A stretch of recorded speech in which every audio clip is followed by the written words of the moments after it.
अस्सलाम वालेकुम, good morning Pakistan. क्या हाल है, कैसे हैं आप? ठीक ठाक हैं? वैसे मैं रोज़ इसी तरह की कुछ बातें करती हूँ क्योंकि मैं इस बात को बहुत मानती हूँ कि हम जो कुछ हैं आज हमारे पेरेंट्स का उसमें बहुत हाथ होता है। हम जितनी भी हिम्मत करके आगे तक पहुँचते हैं लेकिन उनके सहारे के बगैर हम कुछ भी नहीं हैं। और एक सर्टेन टाइम तक वो हमें उंगली पकड़ के समझाते रहते हैं, बताते रहते हैं, सिखाते रहते हैं। हमें पता है हम कोई भी गलती करेंगे हमने पीछे पलट के देखना है, हमारे अम्मा अब्बा, हमारे बड़े बहन भाई हमारे पीछे खड़े होंगे। लेकिन ये कब तक होता है? ये तब तक होता है जब तक उनके अंदर जान होती है, जब तक उनके अंदर वो सोचने समझने की सलाहियत होती है, फिज़िकली वो लोग फिट होते हैं, तब तक वो मरते दम तक एक्चुअली अगर वो फिट हैं तो वो आपके काम आने की भरपूर कोशिश करते हैं। मगर मुझे लगता है असल और अच्छी पेरेंटिंग वो है कि आप अपने बच्चों को इतना काबिल बना दें, इतना बुर्दबार, इतना स्ट्रॉन्ग बना दें कि आपकी हयाती में ही, आपके सामने ही वो आपको सपोर्ट करें बजाय कि आपको उन्हें सपोर्ट करना पड़े। बहुत सारे माँ बाप, स्पेशली माएँ, बच्चों को लाड प्यार में इतना बिगाड़ देती कि उनका दुपट्टा वो छोड़ते ही नहीं है शादी के बाद तक भी, कि बस उनको कुछ समझ नहीं आ रही है। हर फैसले में उनको मशवरे चाहिए अपनी माँ के, अपने वालिद के। लेकिन बुरी बात नहीं है मशवरे लेना, मगर खुद इतना स्ट्रॉन्ग और ऐसी पर्सनालिटी होनी चाहिए कि आपको किसी और की ज़रूरत ना पड़े, किसी और की समझ, अक्ल और सोच की। इतनी अक्ल खुद आपको अपने लिए होनी चाहिए। लेकिन कभी कभार हम लोग बड़े नाशुक्रे होते हैं। हमें लगता है कि हम ज़िंदगी की एक फील्ड में जिसका हमने ख्वाब देखा है उसमें हम कामयाब नहीं हो सके, या वहाँ उस फील्ड में हम जगह नहीं बना सके, तो जैसे कि हम पैदा ही क्यों हो गए, हमारे साथ ही ऐसा क्यों होता। अपने आप को कोसने देने लगते हैं कि हम ही बदनसीब हैं। हम ये नहीं सोचते जो हमारे पास है शायद वो और किसी के पास है या नहीं। हम हमेशा अपनी बुरी साइड, अपनी ब्लैक समझने की तरह से उन साइड्स को देखते हैं। लेकिन वो जो रोशनी हमें अल्लाह ताला ने दी है, वो जो हमें उन चीज़ों से नवाजा है जो दूसरों के पास नहीं, अपनी यूनिकनेस हम ढूंढ नहीं पाते और इसी वजह से हम बहुत नाशुक्रे रहते हैं और ज़िंदगी में कुछ नहीं कर पाते। आपको पता है ज़िंदगी में कुछ करने के लिए सबसे पहले आपकी विल पावर का होना बहुत ज़रूरी है। मेहनत, विल पावर, लक, ये सब चीज़ें एक साथ काउंट करती है, तब जाके आप एक बड़ा आदमी बनते हैं। और हर किसी की ज़िंदगी की डेफिनेशन बड़ा आदमी को लेके ना कुछ मुख्तलिफ होती है। कुछ लोग कहते हैं पैसा कमा लो, नाम कमा लो तो बड़ा आदमी हूँ। कुछ लोग कहते हैं इंसानियत की खिदमत कर लूँ तो बड़ा आदमी हूँ। कुछ लोग कहते हैं माँ बाप की खिदमत कर लूँ तो बड़ा आदमी हूँ। कुछ लोग कहते हैं बस अच्छा इंसान ही बन जाऊँ तो बड़ा आदमी हूँ। सो ये जो डेफिनेशन है अच्छा आदमी की, ये हर किसी की ज़िंदगी में वैरी करती है। आपका ख्वाब क्या है, आप किस मंजिल तक पहुंचना चाहते हैं, ये आपके ऊपर डिपेंड करता है। और उस मंजिल को आप अप्रोच कैसे करेंगे ये आपकी तरबियत पे डिपेंड करता है। तो आज मैं आपको कुछ ऐसे यहाँ अपने पास कुछ ऐसे लोगों से मिलवाना चाहूँगी जिनकी मोटिवेशन इतनी हाई है और वो ज़िंदगी को इतनी पॉजिटिविटी से देखते हैं।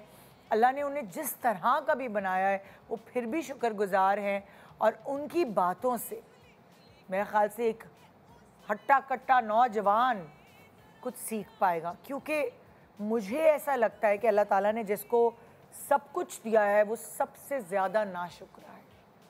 और अल्लाह ताला ने जहाँ जिससे कुछ कमियां हैं जिसमें हो सकता है कमियां हमें लगती हों लेकिन उस शख्सियत को लगता है कि वो भरपूर है, तो यही सोचना कि मैं भरपूर हूँ ये एक बहुत बड़ी नेमत है। क्योंकि हम कभी भी फितरतन हमारी नेचर है इंसानों की कि हम कभी भी खुश नहीं होते कि हमारे पास ये नहीं है उसके पास वो है। चाहे हमारे पास कुछ भी हो हम हमेशा अपने से बदतर लोगों को देखते हैं, हम वैसे क्यों नहीं। सो आज इस शो को देखने के बाद वो नौजवान नस्ल जो कभी कभार ये सोचती है कुछ नहीं रखा इस मुल्क में, कुछ नहीं रखा ये जो डिग्री मैंने की है, कुछ नहीं रखा ये जो मैंने इतनी मेहनत की है, मैं क्यों फॉलो करूँ रूल्स, यहाँ तो कुछ होता ही नहीं, बस मैं बाहर चला जाता हूँ या मैं ये नौकरी छोड़ देता हूँ, मेरे तो ख्वाब ही नहीं पूरे हो रहे। ये सब जुमले जो पेरेंट्स को तकलीफ़ देते हैं, आपकी सोच है। मुझे कितनी माँओं के मैसेजेस और फ़ोन आते हैं, और एक किस्सा मैं शेयर करूँगी कि एक और माँ ने मुझे फ़ोन किया और उसने कहा कि मेरा बेटा सऊदीया से वापस आया है और उसके पास वो जॉब नहीं है इंजीनियरिंग की, जो वहाँ जिस ओहदे पे फाइज था या जितने पैसे वो कमाता था, 4 साल से वो जॉबलेस है और बच्चे जो हैं उनको खिलाने के लिए उसके पास अब पैसे नहीं रहे हैं। और उसने खुदकुशी करने की कोशिश की, जिस गद्दे पे वो सो रहा था उसने उसी गद्दे पर आग लगा दी। अब उनके पास सोने के लिए वो गद्दा भी नहीं है। जब आपको आसाइशों की आदत हो जाए फिर आपके लिए ज़मीन पे सोना बहुत मुश्किल होता है। छोटे से ब्रेक के बाद एक ऐसा प्रोग्राम जिसकी आजकल के ज़माने में बहुत ज़रूरत है, क्योंकि ये जो सोशल मीडिया की फ़ेक दुनिया है, इसको देख देख के हम सोच रहे हैं पता नहीं और लोग कितनी खूबसूरत ज़िंदगी जी रहे हैं और हम इस दुनिया में आए क्यों। ये सोच बदलनी है और कोशिश करेंगे इस 2.5 घंटे में ज़रा सी तो बदल सकें। Good morning.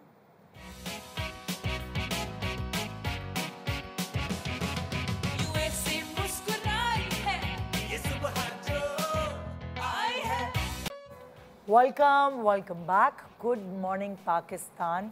आज मेरा दिल चाह रहा है ये कहने का कि नया दिन, नई उम्मीद और नए ख्वाबों के साथ गुड मॉर्निंग पाकिस्तान। ये दिन जो शुरू होता है ना, ये अगर उम्मीद के साथ शुरू किया जाए तो बहुत सारे ऐसे बच्चे जो ना उम्मीद हुए बैठे हैं और उसमें उनका वाकई कसूर नहीं है। हालात बीच में कभी डाउन हो जाते हैं, फिर कभी बेहतर हो जाते हैं, लेकिन बस वो एक मौके की तलाश होती है और सही जगह अगर मौका मिल जाए तो आपकी लाइफ सेट हो जाती है। और इसी मौके की तलाश में कितने सारे नौजवान जो है वो मारे फिर रहे हैं और किसी की मोटिवेशन बिल्कुल ज़ीरो हो चुकी है। सो उन्हीं के लिए ये शो है आज का। और बड़े दिनों बाद मेरी बहुत ही फेवरेट आलिया सारिम से आपकी मुलाकात होगी, क्योंकि जब मैं इनकी बातें सुनती हूँ तो मैं इतनी मोटिवेट हो जाती हूँ और आवाम भी।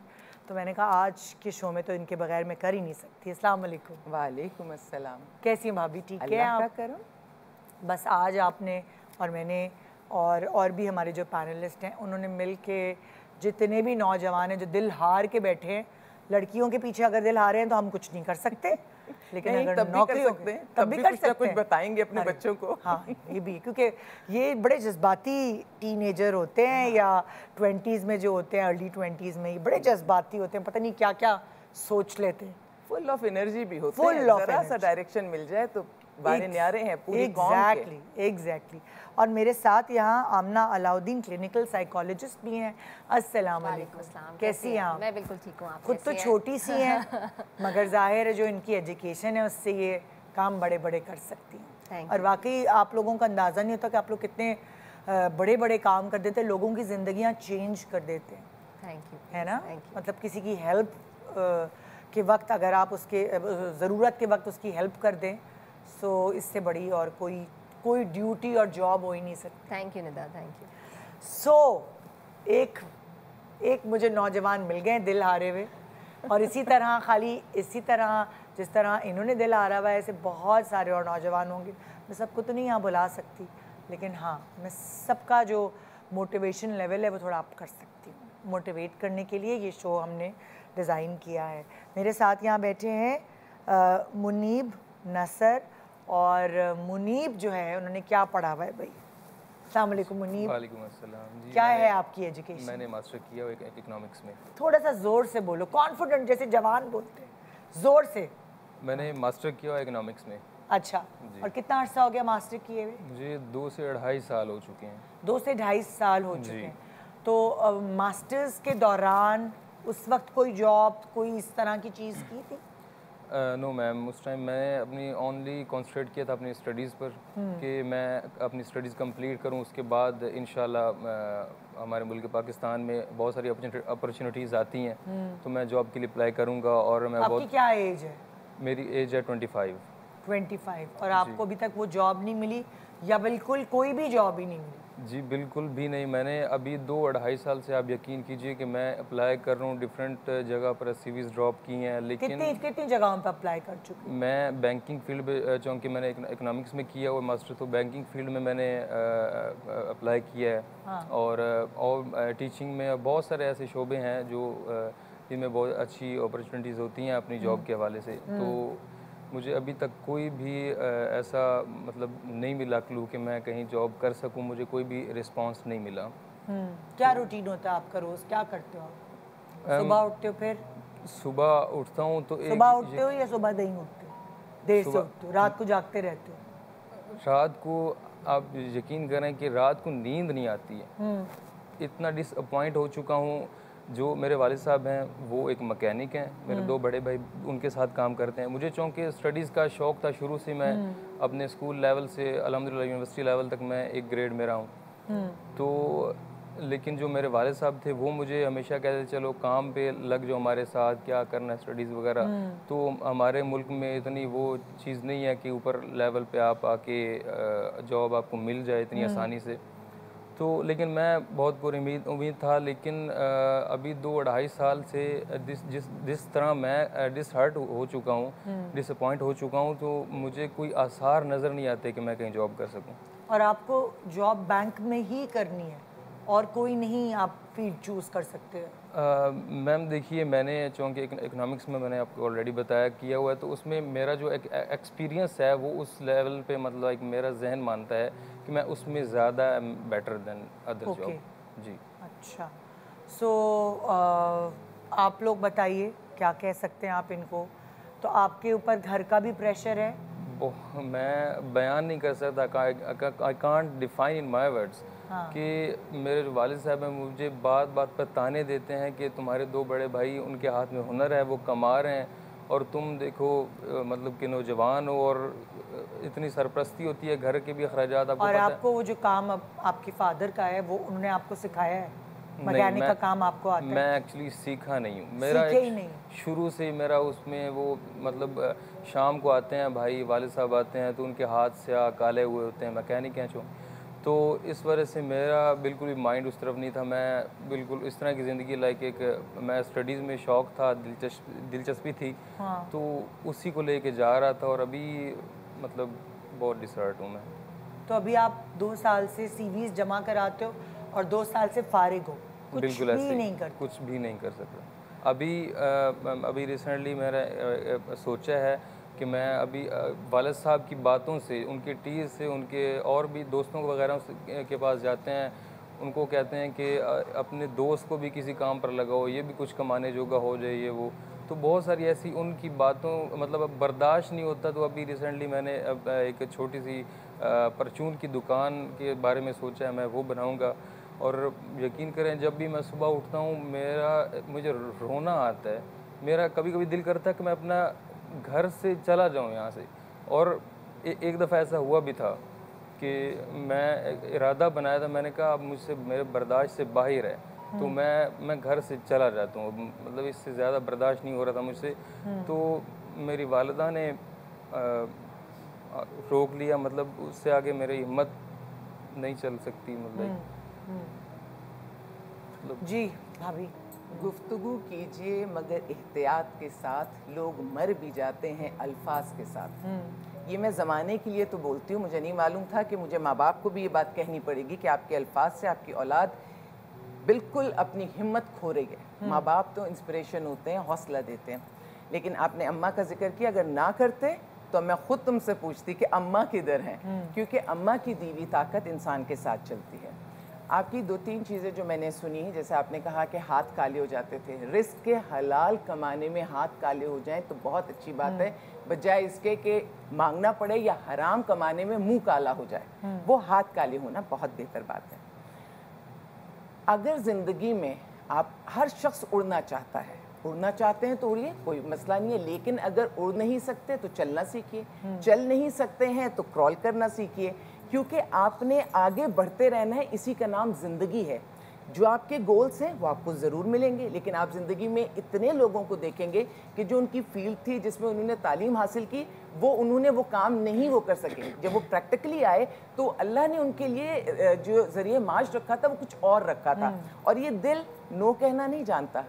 आप इस दिल को नो कहेंगे ना, ये आपको सताएगा, ये रात भर सोने नहीं देगा। दिल को नो नहीं कहना। दिल ऑप्शंस चाहता है कि ये नहीं तो ये सही, ये नहीं तो ये सही। अभी आपने अगर अभी परचून की दुकान के लिए भी सोचा है, आप ये सोच रहे हैं कि इससे कोई आपका कोई लेवल नीचे आ जाएगा। याद रखिएगा, ये जो सनद होती है ना, ये इधर लगी होती है माथे पे, ये आप कहीं पे भी बैठ जाएंगे तो आप जो क्वालिफाइड हैं, जो आप इंसान हैं, जो आपकी शख्सियत है, आपके साथ बैठेगी। Exactly. मैं हमेशा ही कहती हूँ निदा कि तालीम हासिल ज़रूर करनी चाहिए, चाहे आपका प्रोफेशन कोई भी हो या आप ज़रिए माश कुछ भी बनाए। तालीम ग्रूम करती है। ये खाली डिग्री कागज़ का एक टुकड़ा नहीं होता, ये पूरी शख्सियत बनाती है।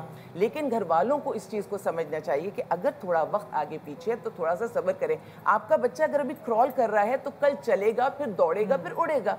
ये सब्र क्यों हमारे अंदर से ख़त्म हो गया? अगर हम सब्र को अपने, और एक बात, सब्र और बर्दाश्त में भी बहुत फ़र्क है। घर वाले इस वक्त इनको जो रवैया में सुन रही हूँ, बर्दाश्त करें। बर्दाश्त में ना हम खामोश हो जाते हैं, लेकिन फिर चिक शुरू, फिर चिक। सब्र का मतलब ये कि इंतज़ार कीजिए सुकून के साथ वक्त का, कि जब आपका बेटा आगे बढ़ेगा दुनिया देखेगी। हमारे माशरे में एक्चुअली भाभी मैं ये कहूँगी, स्पेशली लड़का जो है जब 25 साल का हो और वो घर बैठा हो, पढ़ाई ख़त्म हो जाए, 2 भाई काम पे जा रहे हैं, बाप काम पे जा रहे हैं जिस भी उम्र का, और जब लड़का घर बैठा होता है ना तो वो माँ बाप को भी नहीं अच्छा लगता, वो किसी को नहीं अच्छा लगता। उसने कौन सा बैठे रहना है। हाँ, वो कोशिश, मुझे सिर्फ उन नौजवानों से मसला होता है जो आगे बढ़ना ही नहीं चाह रहे, जो कोशिश ही नहीं कर रहे। जब उसने जगह जगह CV दी और आखिर में उसने परचून की दुकान का ऑप्शन निकाला ही है ना, तो जब वो आगे बढ़ना चाह रहे हैं मदद करें। सिर्फ उन लोगों को हमें हिलाने की जरूरत होती है जो हिलना नहीं चाहते। वो हमारे लिए अलार्मिंग सिचुएशन है, उनके लिए हम बात करें, लेकिन जो आगे बढ़े उनकी हौसला। लेकिन देखिए जैसे 2 साल में इन्होंने CV तो दी है, ट्यूशंस भी पढ़ा सकते हैं और बहुत सारी चीज़ें हैं, ऑप्शन है, सोचना पड़ता है। अगर आप खाली ये दिमाग में बिठा लें कि बस लकीर का फ़कीर हूँ, मैंने बैंक में ही जॉब करनी है, तो फिर इस तरह तो नहीं गाड़ी चल सकती। ट्रांसपोर्ट भी नहीं चाहिए होगी। अब तो आपको पता है ट्यूशंस के लिए, अब आपको पता है ऑनलाइन आप बैठे, आपकी तालीम, आपकी काबिलियत हर जगह आपको फ़ायदा पहुँचाएगी। आप बैठे घर बैठे बैठे आप पैसे कर सकते हैं। मगर ये इतना दिल बर्दाश्ता हो गए होते हैं ना ये नौजवान जो हैं, जो भी इसी तरह के बच्चे हैं, वो इतने दिल बर्दाश्ता हो गए होते हैं कि उनके अंदर वो कन्विक्शन पढ़ाने की और वो जज्बातियत जो होती है, जो हर चीज़ में एनर्जी होती है, वो बिल्कुल डाउन हो जाती है। आप इसके ऊपर निदा, मैं यहाँ पर एक छोटी सी चीज़ ऐड करूँगी। हमें प्रेशर की ज़रूरत होती है एज इंसान। तो कभी कभार माँ बाप जो चीज़ें प्रेशर में, अब अल्फाज सही कह रही हैं वो, कभी कभार हम अल्फाज बहुत सख्त इस्तेमाल कर लेते हैं। हमें प्रेशर की ज़रूरत होती है। अगर हमें इंसानों को प्रेशर ना दिया जाए तो हम डायरेक्शन पिकअप नहीं करते। बिल्कुल। तो एक हेल्दी प्रेशर इज़ इम्पॉर्टेंट और वो होना चाहिए। जो मेरी इनको एडवाइस होगी वो ये होगी, कभी कभार हमें लाइफ में ये रिकग्नाइज़ करना ज़रूरी होता है कि हमारा पैशन और जहाँ से हम पैसे कमा सकते हैं वो 2 अलग चीज़ें हैं। क्या पता कभी कभार हम अपनी एजुकेशन के थ्रू अपने पैशन को अचीव कर रहे होते हैं। जैसे इन्होंने मास्टर्स इन इकोनॉमिक्स कर लिया है, which is a great deal, बहुत बड़ी चीज़ होती है। ये इनके पैशन में काउंट हो सकता है इनकी इनकम किसी और चीज से लिखी हो। So, कभी कभार जब आप स्टक हो जाते हैं और हम बैठे होते हैं तो हम कभी कभार ये फैसला कराते हैं कि जब भी जिंदगी में आप रुक जाएं और स्टक हो जाएं, वहाँ रीडायरेक्ट होना होता है। रीडायरेक्शन का मतलब होता है देखना होता है जो मुझे पसंद है वो मैं करता रहूं, दोबारा से शुरू करें, यानी जीरो से शुरू करें। आप परचून की दुकान पे भी बैठे हो ना, आपके पास आपकी किताब मौजूद होनी चाहिए जिससे आपको मोहब्बत है, ताकि जब आप वो काम कर रहे हो जिससे आप पैसे कमा रहे हो तो आप में हिम्मत हो कि मैं इस चीज़ को छोड़ नहीं रहा, ये मेरा पैशन है। और जब आप अपने पैशन को अपने काम के साथ मिला के रखते हैं, ऐसा हो नहीं सकता, ऐसा देखा नहीं जाता कि आप उसमें एक्सेल ना हो। वक्त की चेंजेस ज़रूर होती हैं, शायद 2 साल में आपको नहीं मिला। मैं आपको सिर्फ ये एडवाइस करूँगी, कंसिस्टेंसी को बरकरार रखें, उस चीज़ को छोड़ ना दें। हम अक्सर प्रेशर के चक्कर में और पैसे के चक्कर में अपने ख्वाबों को तोड़ना सिखाते हैं। जैसे अगर ये अभी सोच रहे हैं कि मैं परचून की दुकान कर लेता हूँ, तो जब आपको जॉब इंशाल्लाह मिल जाए तो आप कोई लड़का बिठा सकते हैं। बिल्कुल। जब आप सैलरी भी अर्न करेंगे तो फिर आप अपनी सैलरी में से कुछ, वो जो लड़का बैठा होगा परचून की दुकान पे, सिर्फ एक जुमला मैं कहना चाह रही हूँ, काम कोई भी छोटा बड़ा नहीं होता। जो आपके जहन में एक चीज़ मैं देख रही हूँ ना कि आप ये तोल रहे हैं कि अगर मैं ऑफिसर बनूंगा और मैं एक बैंक में बैठूंगा तो मैं इज्जत वाला हूँगा, और मैं छोटा काम छोटा बड़ा नहीं होता, आप मेहनत जिस चीज़ में भी करेंगे आप उसमें कामयाब होंगे। और जो बात बहुत अच्छी इन्होंने की कि आप जब चाहेंगे आप स्विच कर सकते हैं, लेकिन अपने आप को मायूस नहीं करना। मैंने आपको जो भी बोला ना कि इंसान क्रॉल करता है तब भी पुरसुकून रहता है कि मैं आगे तो बढ़ रहा हूँ ना, तो इस चीज़ को आप अपनी नज़र में रखिए तो इंशाल्लाह बेहतरी आ जाएगी। और वो मोटिवेट करने के लिए जो है कुछ ऐसी बातें होती हैं, उन लोगों के साथ बैठे जो पॉजिटिव हो। दूसरा मुझे लगता है कि क्योंकि हम इस सोसाइटी में बैठने लगते हैं जहाँ हम मायूसी होते हैं, हमारे माँ बाप भी परेशान हैं, आसपास के लोग भी परेशान हैं, फिर हम न्यूज़ देखते हैं वो भी परेशान है। यहाँ फिर आप कुछ दोस्तों में ऐसे बैठते हैं जो फड़ियाँ मारता है बैठ के, बिल्कुल ऐसे ही यार क्या जॉब है, क्या ऑफिस है। अब जब आप टूटे हुए होते हैं ना और बिल्कुल आप डीमोटिवेट हुए हुए होते हैं और आप ऐसे लोगों के साथ बैठ रहे होते हैं जो जान जान के अपनी बड़ाइयाँ कर रहे होते हैं, वहाँ जाके उस कंपनी में जाके, चाहे आपका बेस्ट फ्रेंड ही क्यों ना हो, आप और ढह जाते हैं। एक कंपनी और बेहतरीन है जो बहुत काम आती है, वो है अल्लाह की कंपनी, वो है जानमाज। यकीन जानिए हमारे प्यारे तो सख्त जुमले बोल देते हैं, लेकिन वो ऐसी ताकत है, वो कभी सख्त जुमले वहाँ से नहीं आते, वो सिर्फ रहम रहम और रहम करता है। और आप इस वक्त इतने प्यारे फेज़ में हैं कि आप सोच भी नहीं सकते। अल्लाह अपने किसी बंदे को मायूस नहीं देखना चाहता, मायूसी कुफर है। एक ऐसा नौजवान जिसने इतने साल मेहनत की और अब इस वक्त वो नौकरी के लिए परेशान है, अल्लाह बहुत करीब हो के आपको सुन रहा है।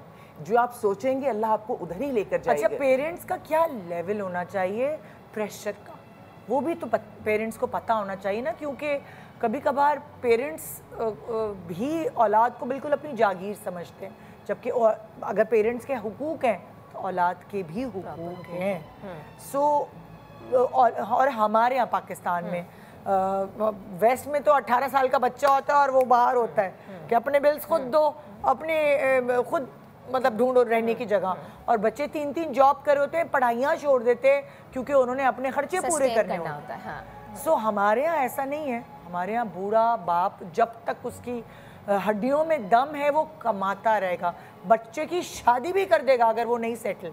हमारे यहाँ तो माँ बाप ऐसे हैं। मगर प्रेशर का लेवल क्या होना चाहिए? देखिए, इसकी इंडिकेशन ये होती है, हम कभी भी ना प्रेशर का लेवल को मेजर नहीं कर सकते कि कौन सा लेवल होना चाहिए। बिल्कुल। माँ बाप को ये देख लेना चाहिए जब आपकी औलाद की तबीयत उसकी फिजिकल हेल्थ पे ख़राब होने लग जाए, आपको दिखने लग जाए कि उसकी हेल्थ डिटोरिएट हो रही है, वहाँ आपको रुक जाना चाहिए, नो मैटर व्हाट। यही मैं अपने क्लाइंट्स को भी बता रही होती हूँ कभी कभार कि जब आपका लेवल आपकी प्रॉब्लम का इतना ज़्यादा हो जाए कि आपको लग रहा है कंसिस्टेंट सर में दर्द है, मैं उठ नहीं पा रहा, जैसे ये कह रहे हैं पूरी रात नींद नहीं आती, और ये माँ बाप के नोटिस में सबसे पहले आता है ना कि आपका बच्चा सो रहा है कि नहीं, खा पा रहा है कि नहीं। जब कोई चीज़ फिजिकल हेल्थ को तंग करने लग जाए तो मेरे ख्याल में वो नोटिसेबल हो गई है, नोटिसेबल हो गई है तो आपको उस पर रुक जाना है। अच्छा, थोड़ा सा ना लड़के इतने एक्सप्रेसिव नहीं होते। लड़कियां होती हैं वो हर चीज़ अम्मी की गोद में घुसेंगी और बता देंगी कि मेरा दिल ऐसा है मेरा। लड़के ज़्यादा एक्सप्रेसिव नहीं होते, और हमारे यहाँ ये एक टैबू है कि लड़कों ने ज़रा सी भी उनकी आंख में ग्लेयर आई, बस वो तो ये तो रोतरी शक्ल है, तो रोता है, तो कम हिम्मत है, ये चीज़ बापों को भी नहीं पसंद होती। ये सब चीज़ें भी हैं। पीछे नहीं पड़ना चाहिए। जो आपने कहा ना, एक तो हर बंदे का प्रेशर उठाने की कैपेसिटी अलग है और ये माँ बाप को पता होती है। दूसरा, पीछे नहीं पड़ना चाहिए। बहुत सारे लोग क्या करते हैं, जैसे बच्चा खाना खाने बैठेगा, कमाते कुछ हो नहीं, तुम्हें पता है आटा क्या रुपए है, रोटियां तोड़ रहे हो, ये जुमले बोलते हैं। ये जुमले बोलने के नहीं है। आप बच्चे को किसी ऐसे वक्त समझाएंगे, बस एक आध दफ़ा 2 दफ़ा, पूरा दिन 24 घंटे आप उसको सलावातें नहीं सुनाएंगे। वो सबको ही मालूम है ना, सलावातें तो अगर किसी पौधे को भी आप सुनाते रहें कि तुम बदसूरत हो, तुम बुरे, वो भी मुरझा जाएगा। ये तो इंसान है, ये तो हर चीज़ को महसूस करेगा। और महसूस अपनों का, प्यारों का कहना, वो पहले ही अपने अंदर ट्रॉमा में, आपने उसको हौसला देने, प्रेशर उतना कि जिससे अजियत ना बन जाए। और हर वो प्रेशर अजियत बन जाता है जिसको बार बार बार बार टोका जाए। आप उसको ग्रो करने दें। मैंने आपको कहा ना, दिल ना दिमाग, ये ऑप्शन मांगते हैं, जिंदगी ऑप्शंस मांगती है। आप औलाद के सामने ऑप्शंस रखें, और अगर आप बाप हैं, आप माँ हैं, तो आप उससे ज्यादा तजुर्बेकार हैं, आपको ज्यादा जिंदगी गुजारने का तरीका है। आप उसको रास्ते दिखाइए, ना कि ये कि जिस उसे अगर रास्ता नहीं मिल रहा तो आप उसको शर्मिंदा कीजिए। ऐसी टूटी हुई औलाद सिर्फ अपनी नहीं, आपकी भी किसी काम नहीं आ सकेगी, आपको बाद में दुख होगा। इनके लिए दुआएं, इंशाल्लाह कामयाब हो जाएंगे, लेकिन मैं चाहती हूँ उसमें इनके माँ बाप का हिस्सा हो, इनकी कामयाबी में इनके माँ बाप का हिस्सा हो, जिसने कमाया, बाप ने इनको पढ़ाया, इन्हें लिखाया, सब। अब क्यों हिम्मत हार रहे हैं? और नौजवानों से ज़्यादा हिम्मत हम लोगों में है। लिदा आप हैं, मैं हूँ, हमने ये वक्त सारे गुजार लिए, लेकिन अब भी मैं देखती हूँ कई दफ़ा मुझे उनमें स्ट्रेंथ बहुत है, उनमें जवानी की ताकत है, लेकिन जो तजर्बे की ताकत हमारे पास है और जो हमारे जुमलों में ताकत है, हमारे जुमलों से, हमारे हौसले से हमारी नौजवान आगे बढ़ती है। हमने अगर इनको नीचे धकेलना शुरू कर दिया तो सिवाय पछतावे के हमारे पास नहीं होगा, पछतावे की जरूरत ही नहीं है। बिल्कुल, आप बहुत कुछ कर सकते हैं। छोटा सा वक्फा ले रहे हैं, वक्फे के बाद देखते रहिए गुड मॉर्निंग पाकिस्तान।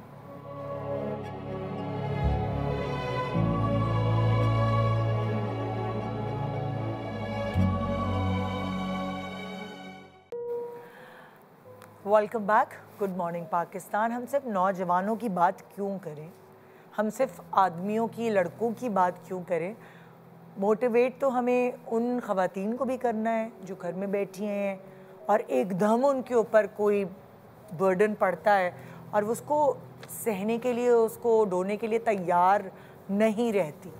सो उनको भी मोटिवेशन की ज़रूरत है। कितने हमने घराने ऐसे देखे हैं कि हाउसवाइफ थी, मियाँ का इंतकाल हो गया या मियाँ वो कोई ऐसा मर्ज़ निकल आया और फिर उनको ज़िंदगी की भागदौड़ संभालनी पड़ी और फिर वो उन्होंने कैसे सरवाइव किया है। तो अल्लाह ताला ने उनको ज़िंदगी का कोई और रुख दिखा दिया, जबकि वो चार दीवारी में रहने वाली वो खातून थी जो शायद सड़क भी सही से क्रॉस करना नहीं जानती थी अकेले।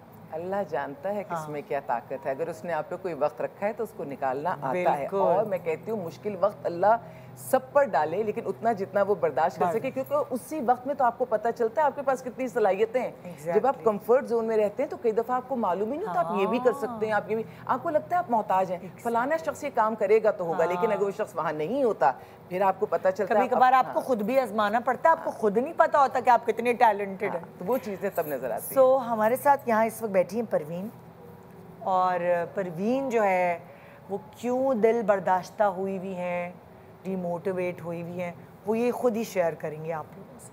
जी परवीन। मेरा नाम परवीन है और मेरी शादी, परवीन थोड़ा सा ज़ोर से बोलने के हम आपकी बात सुन सकें। मेरी शादी बहुत कम उम्री में हुई थी, जिसकी अच्छा। वजह से मैं तालीम हासिल नहीं कर सकी ज़्यादा। अच्छा। और मेरी जो हस्बैंड थे वो माशाल्लाह बहुत अच्छे, हमारी बहुत अच्छी लाइफ स्टाइल, बहुत अच्छा चल रहा था, बहुत अच्छी गुजर बसर हो रही थी और वो अच्छी प्राइवेट जॉब कंपनी में जॉब करते थे और हमारे 3 बच्चे थे, जिसमें क्या कहते हैं मेरे बच्चे सब प्राइवेट स्कूल में पढ़ते थे। फिर हम किराए के मकान में रहते थे। हमारे शौहर ने बहुत अच्छे इलाके में एक किराए का मकान लिया था, हम वहाँ रहते थे। मैंने बहुत दफ़ा अपने शौहर को बोला कि भाई अपना मकान कर लें, अपना घर कर लें, लेकिन वो बात को अनसुनी कर दिया करते थे। तो इस तरह चलती रही ज़िंदगी जैसे।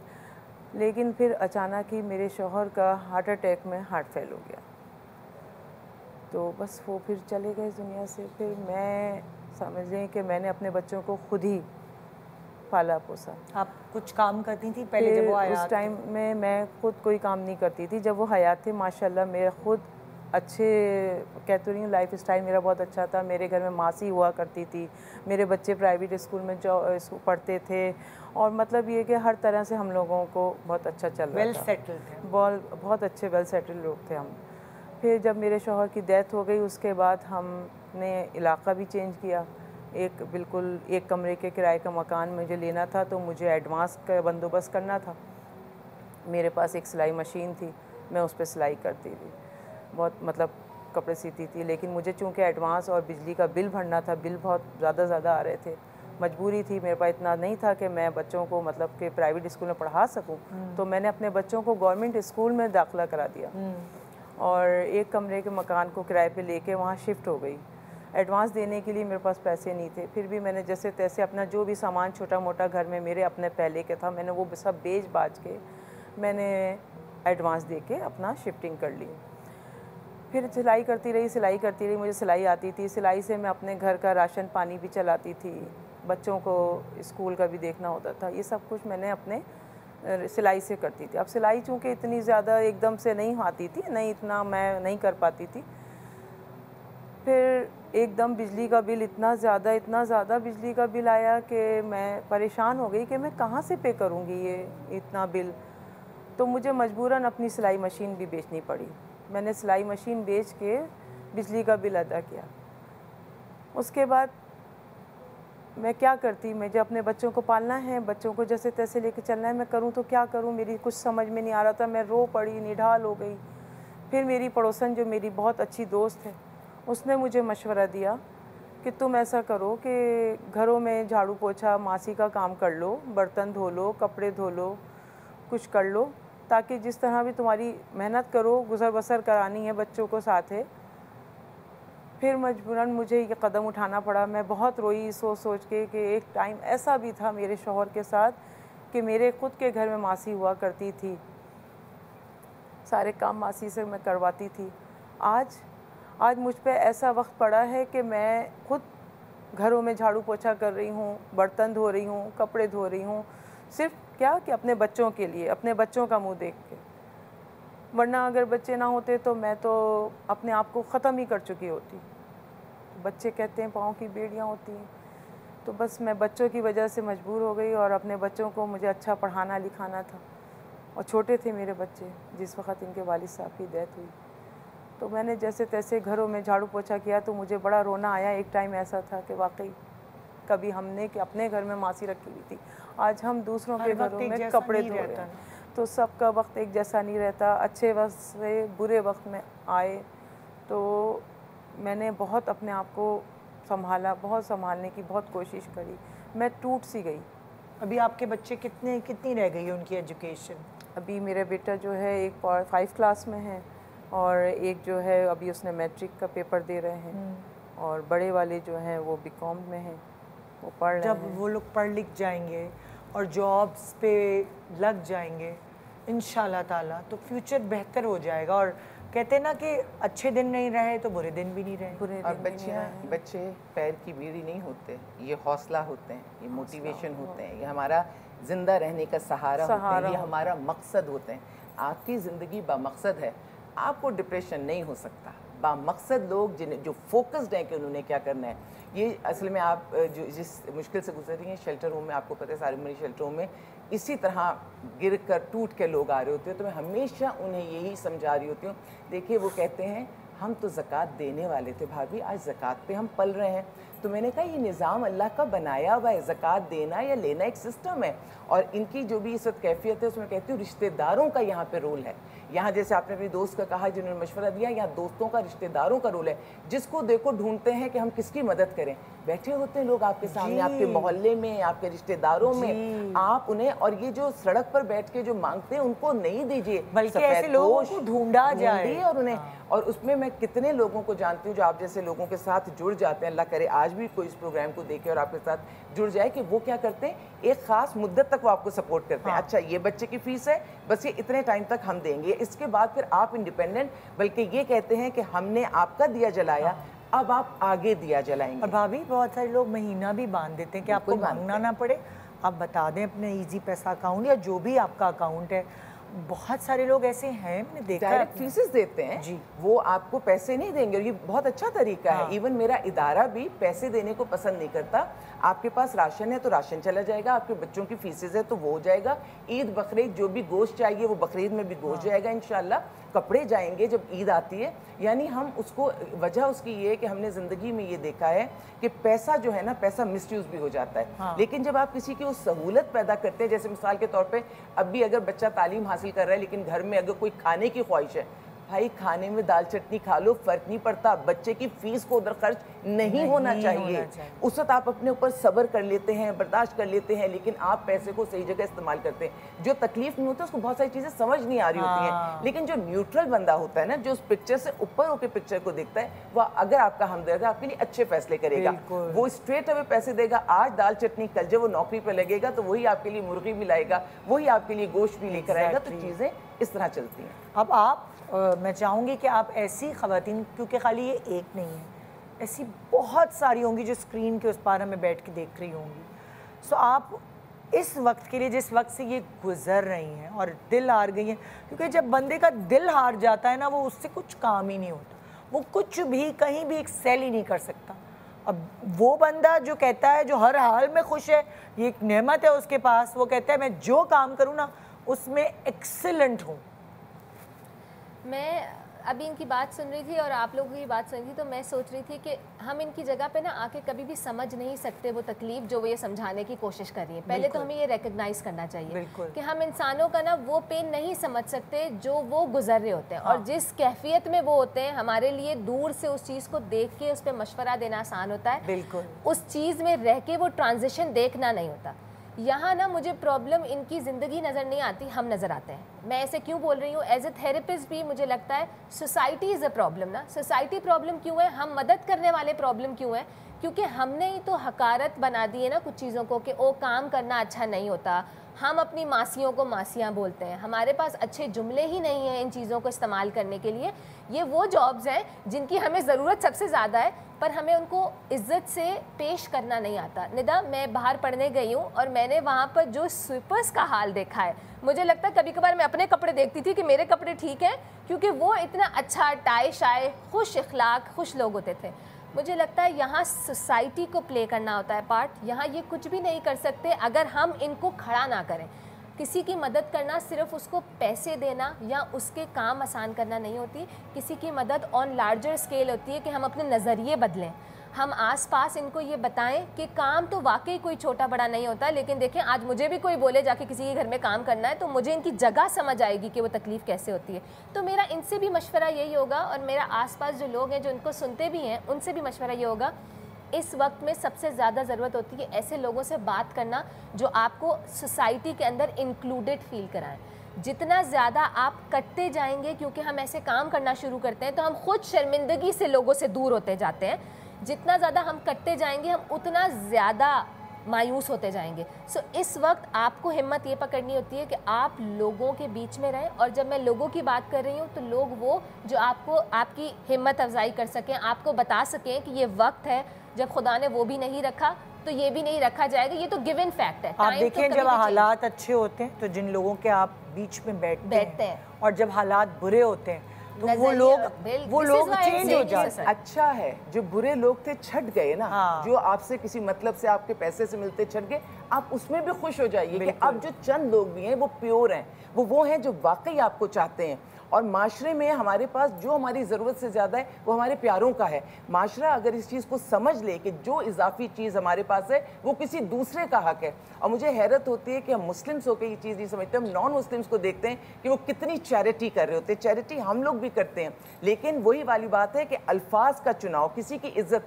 और मैं हमेशा कहती हूँ कि मुस्कुराना सदका जारिया है, और मुस्कुराना जो है वो सदका है। तो अगर आप मुस्कुरा रहे हैं तो आपके कौन से पैसे खर्च हो रहे हैं? लेकिन लोग मुस्कुराने से भी कतराते हैं, लोग दो अच्छे अल्फाज बोलने से भी कतराते हैं। किसी को इज्जत देने से हमेशा इज्जत अपनी बढ़ती है, लेकिन इज्जत देते हुए सोचते हैं कि अगर इसका पैसा है, गाड़ी है, अच्छा मालदार है तो हम इसको इज्जत देते हैं, वरना इससे बात भी नहीं करें। लेकिन मुझे हमेशा लगता है कौन जो पैसे वाला है क्या वो आपको पैसे दे देगा? जिसके पास ज्यादा पैसा होता है फिर वो आपकी इज्जत नहीं करता, वो कंजूस भी, फिर वो आपकी इज्जत नहीं करता। तो बेहतर है कि इंसानियत की बुनियादों पर रिश्ते बनाएं। और जो आपकी कैफियत है शेल्टर होम में आए दिन खवातीन की है, लेकिन मैंने ये देखा है कि सिर्फ हौसला और अल्लाह पे तवक्कल एक ऐसी चीज़ है कि आपने दो चीज़ें कर ली, सारी दुनिया की ताकत एक तरफ और आपकी ये ताकत एक तरफ होगी, कोई आपको हरा नहीं सकेगा। और सिंपल एक बात जो मैंने पिछले नौजवान आए थे जो उनको भी यही बोली थी कि अपने आप के इर्द गिर्द वो लोग रखें जो टॉक्सिक नहीं है, जो आपको और ज़्यादा दबाने की कोशिश नहीं कर रहे। लोगों का चुनाव करेंगी जो अच्छे लोग होंगे, जिनके बीच में आप बैठेंगी, क्योंकि कंपनी मैटर्स अ लॉट। अगर आप सही लोगों का चुनाव करेंगे तो आप डिप्रेशन में नहीं जाएंगे, आप डीमोटिवेट नहीं होंगे। आपने कभी मोबाइल फ़ोन यूज़ किया है? मोबाइल फ़ोन में ये होता है कि हम जो चीज़ देखते रहते हैं ना, वो फ़ौरन AI जो है वही चीज़ें दिखाता चला जाता है। ये दिमाग को देख के बनी है सारी चीज़ें। तो हमारा दिमाग ऐसा है, आप इसको जो दिखाती चली जाएंगी ना, ये वही चीज़ें कैच करता रहेगा। ज़िंदगी में कोई ना कोई अच्छाई होगी। अरे वही बच्चे अगर घर आकर आपको एक जप्पी पाकर आपको प्यार कर लेते हैं, वो आपकी एनर्जी है ना, तो उस एनर्जी को 24 घंटे कभी वो एनर्जी हो गई, कभी हमने मुर्गी नहीं खाई लेकिन खाना खा लिया पेट भर के, वो एनर्जी है। जितनी छोटी छोटी पॉजिटिव चीज़ें दिन में आपके साथ हो रही हैं, वो बार बार अपने दिमाग को आप सिग्नल दें, ये अच्छा हो गया, अल्लाह का शुक्र, ये अच्छा हो गया। आप अगर शुक्र करती जाएंगी तो आपको वो सब कुछ मिल जाएगा जिसकी आपको ख्वाहिश है। और अभी आप यहीं बैठी हैं ना, मैं आगे बढ़ती हूँ, दूसरों की कहानी आप तक पहुँचाती हूँ, तो फिर आपको लगेगा कि यार मैं तो उनसे बेहतर हूँ, क्योंकि हम हमेशा बेहतर लोगों को देखते हैं जो ज़रा से हमसे जिनके पास वो सब कुछ नहीं जो आपके पास है, हम उनको नहीं देते। मैं आगे एक दूसरी जो बच्ची है, जो कम उम्र बच्ची है, मैं उसकी तरफ चल रही हूँ। अस्मा काशिफ मेरे साथ है, और अस्मा काशिफ की ज़िंदगी के बारे में आप सुनेंगी तो शायद आपको लगेगा कि ओ ये तो इतनी सी बच्ची है, ये माशरे का बोझ ढो रही है, ये फैमिली को लेके चल रही है। अस्मा तुम खुद ही बताओगी। मैं थोड़ा सा ज़ोर से बोलोगी अस्मा प्लीज़। मैं बचपन से बहुत पढ़ने की शौकीन हूँ, और मैं जब से मैंने स्कूल वगैरह ज्वाइन किया है मैंने A ग्रेड ही हासिल किया है हमेशा। अभी कुछ अरसा पहले 4 महीने पहले मेरे अब्बू को फालिज का अटैक आया और वो पैरालाइज हो गए, और जिसकी वजह से वो उनकी एक नौकरी बहुत अच्छी कंपनी में थी, और लेकिन जब उनको फालिज का अटैक आया और वो पैरालाइज हुए तो उनको उस जॉब से निकाल दिया गया, और फिर सारा का सारा बोझ जो है था वो मुझ पे आ गया, क्योंकि मैं अपनी पूरे घर में सबसे बड़ी बेटी हूँ। मेरे छोटे 3 बहन भाई हैं और वो 10 साल से कम उम्र में। मेरी जो अम्मी हैं उनकी ज़्यादा कोई एजुकेशन नहीं है, तो वो सिर्फ हम बच्चों को पालने में लगी हुई हैं। और मैं जो हूँ, मैं अभी इंटर की पढ़ाई कर रही थी, मैंने वो बीच में छोड़ी है क्योंकि पैसे भी नहीं थे ना मेरे पास, और ना ही मेरे पास इतनी कोई आसाइशें थी कि मैं पढ़ाई को कंटिन्यू कर सकूं। तो मुझे बीच में इंटर की पढ़ाई छोड़नी पड़ी अपनी, और फिर मुझे एक अभी क्योंकि मेरी क्वालिफ़िकेशन ज़्यादा नहीं है, तो मुझे सिर्फ़ और सिर्फ एक कंपनी में रिसेप्शनिस्ट की जॉब मिली हुई है, जो इतनी ज़्यादा इनकम की नहीं है, लेकिन घर का ख़र्चा उसमें किसी ना चलाना पड़ता है। मेरे 3 छोटे बहन भाई की पढ़ाई देखनी पड़ती है उनको, क्योंकि जाहिर सी बात है मुझे वो चीज़ नहीं मिल रही है। मैं चाहती हूँ कि मेरे 3 छोटे बहन भाइयों को वो चीज़ मिले। मेरी जो अब्बा के ख़र्चे हैं, मेरे अब्बू के पैरालाइज़ के बाद उनकी मेडिसिन्स बहुत ज़्यादा हैं, उनको उसके एक्सपेंसेस देखने होते हैं, और घर का राशन, बिजली का बिल, सारी चीज़ें। और फिर ऊपर मेरे ऊपर जब मैं घर से सुबह निकलती हूँ 7 बजे, और मेरे जॉब जो है वो बहुत ज़्यादा आवर्स रिक्वायर करती है, तो मैं आती हूँ रात में लेट आती हूँ। तो फिर मुझे फिर उस दौरान फिर मेरे जहन में सिर्फ एक ही बात होती है कि मतलब किसी ना किसी तरह मैं इस चीज़ से गुज़र जाऊँ कहीं ना कहीं, लेकिन वो चीज़ हो नहीं रही, मैं उस चीज़ से गुज़र नहीं पा रही। और अभी मेरी ये सिर्फ अभी शुरुआत है, अभी मुझे नहीं पता आगे क्या होगा क्या नहीं होगा। अभी मैं सिर्फ इस चीज़ को लेके चल रही हूँ, और जब घर जाती हूँ तो फिर अम्मी को देखती हूँ तो मुझे उन पे और ज़्यादा रोना आता है कि वो अब्बू को भी देख रही हैं, मेरे 3 छोटे बहन भाइयों को भी देख रही हैं। तो मैं उनके ऊपर अपना बर्डन नहीं डालना चाह रही कि मैं परेशान हूँ या फिर मैं इस चीज़ को कैसे लेके चलूँ, क्योंकि मुझे अपने साथ साथ 5 और लोगों को लेके चलना है, उनकी ख़र्चे देखने हैं, बहन भाइयों की स्कूल की फ़ीस, अब्बा के मेडिसिन और अम्मी के भी राशन वगैरह, पूरा सब कुछ मुझे देखना है। तो और मेरी जो इनकम है वो इतनी ज़्यादा नहीं है, तो उस पे मैं बहुत ज़्यादा परेशान हूँ। और अब क्योंकि पहले वैसे तो मैनेज नहीं हो रहा था मुझसे, अभी भी नहीं हो रहा, लेकिन अभी मैं बस सिर्फ़ और सिर्फ अगर जी रही हूँ ना तो सिर्फ़ और सिर्फ अपने माँ बाप और बहन भाइयों की वजह से जी रही हूँ, वरना मुझे कोई उम्मीद नहीं है। मैं बिल्कुल ख़त्म हो चुकी हूँ। हमारे हालात ही ऐसे ज़ाहिर है, एक लड़की जो अभी सिर्फ इंटर ही कर रही थी, इतनी छोटी सी है, उसके ऊपर इतना बर्डन, इतनी ज़िम्मेदारी पड़ जाए तो फिर जाहिर है जो तुम सोच रही हो वो वही होगा। एक छोटे से ब्रेक के बाद हम वापस आएंगे और हम पूरी कोशिश करेंगे कि तुम्हें हिम्मत दे सकें जो हम अपने बस में कर सकते हैं। तुम या तुम्हारी जैसी और बहुत सारी बच्चियाँ जो इस वक्त हमें देख रही हैं, उनके लिए हम बात करेंगे एक छोटे से वक्फे के बाद। हमारे साथ रहिए।